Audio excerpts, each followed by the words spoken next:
สบายดีทุกคนมื้อนี้ก็คือจะมารีวิวเฮ็ดแนวกินตอนแรงทุกคนเบิ่งคือเก่าเด้อ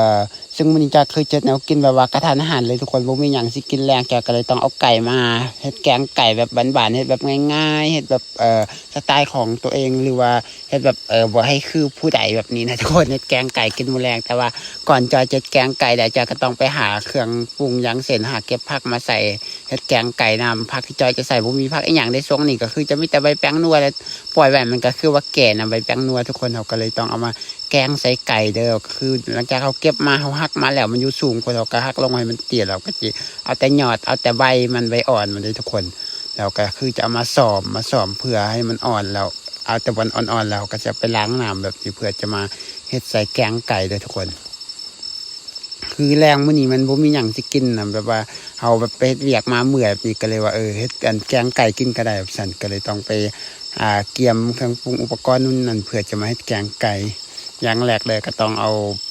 เครื่องปรุงก่อนอย่างว่าแหละก็คือจะเป็นใบแป้งนัวต่อมาแกก็สิไปเอาไก่อยู่ในรกเลยทุกคนจับไก่มาตัวนึงเลยเพื่อเฮ็ดแนวกินเพราะว่าหลายคนก็ว่าจอยเจ้าคือบ่ขายเนี่ยตัวไก่เลี้ยงหลายแท้บ่เปลืองเขาว่ะคือเอาจริงเลยทุกคนตัวไก่ที่วิวบ้านจอยนะบ่ได้เลี้ยงไว้ขายอยู่แล้วนะลักๆส่วนหลายก็เป็นเลี้ยงไว้กินในครอบครัวยามเฮ็ดเวียกเมื่อยๆบ่มีหยังกินก็เอา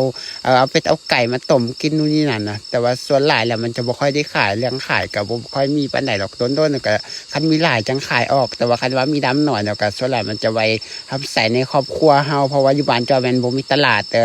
อยู่บ้านจอยมันจะบ่มีตลาดบ่มีโรงแรมอีหยังเลยอยากกินอีหยังเฮาก็ต้องไปหาเอาตามป่าใครอยากกินผักกินหน่อมันตามป่าเฮาบ่ต้องปลูกก็ได้เฮาไปหากินตามป่ามีหลายทุกคนแต่ว่าถ้าเป็น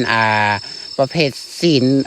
กินเนื้อนู่นนั่นเขาจะต้องเลี้ยงเอาอย่างเช่นอยากกินปลาก็เฮ็ดหนองอยากกินหอยก็ต้องเฮ็ดหนองอยากกินนั่นศีลกินตอนอย่างเขาก็ต้องเลี้ยงสัตว์แบบนี้นะส่วนหลายมันจะจังสี่เอาเดี๋ยวอยู่บ้านจอยเพราะว่ามันบ่มีตลาดเขาอยากกินเขามีเงินหลายซ้ำแต่อยากกินเอาก็บ่สามารถแบบว่าไปหาซื้อได้เพราะว่าบ้านเฮามันบ่มีตลาดกว่าสิไปเข้าตลาดแต่ก็ต้องไปในเมืองขี่รถไปตั้ง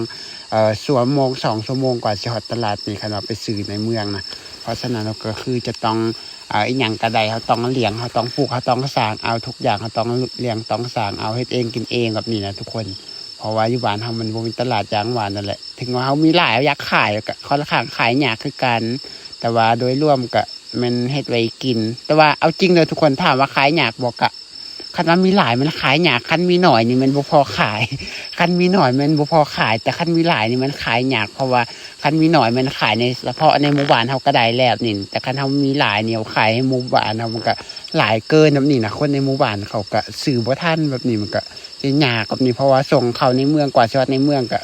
เส้นทางมันบ่ดีนะคนบ่ค่อยมาซื้อเขามาซื้อก็คือซื้อในราคาต่ำเฮาขายเฮาก็บ่อยากขายเฮาเลี้ยงลำบากแล้วขายราคาถูกแบบนี้เนาะก็บ่อยากขายอยู่แบบนี้เพราะฉะนั้นส่วนใหญ่มันจะเลี้ยงไว้กิน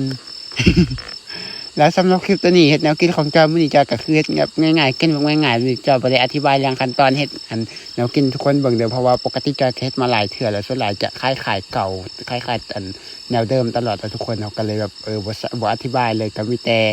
เว้าแต่เรื่องการเลี้ยงแล้วก็พอ